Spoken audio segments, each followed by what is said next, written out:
years ago, it was probably a lot easier than it is today. 10 years ago, we trusted people. You had handshake deals.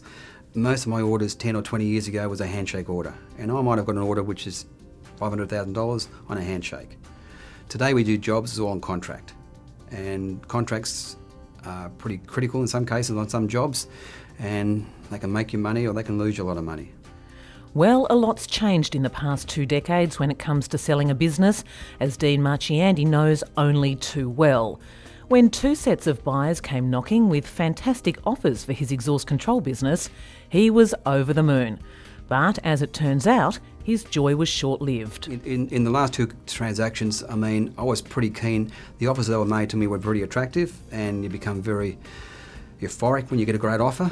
And you think this is great, and you go home and celebrate and have a glass of wine, and then you start picking through the contract and find it's not as easy as you thought it was. And what you thought could be a good payment, you might not ever get that payment. So it's important to really get some good legal advice.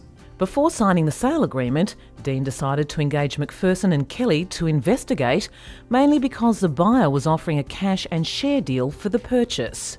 The last deal I was involved in, probably their share price dropped 60%, and what their offer was to buy me with a small upfront cash payment, with 75% of the money being paid in shares.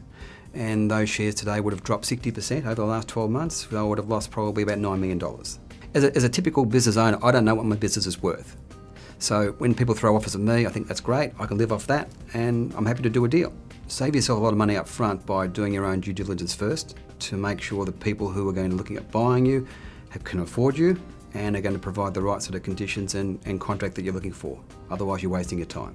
Although Dean understands why people are tempted to undertake these transactions without seeking legal advice, he says the risks are simply too great. We've been through a number of law firms over the years, unfortunately, and I do spend a lot of money on lawyers, but I like to say at the end of the day, they probably saved me money.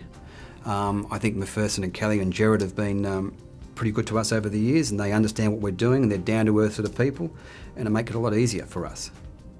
Now a long-term client of Macpherson and Kelley, Dean believes their expertise has literally been worth every cent many times over. My advice to people is don't ever do it yourself. Always get good advice and save yourself a lot of money and go to people like Macpherson and Kelley.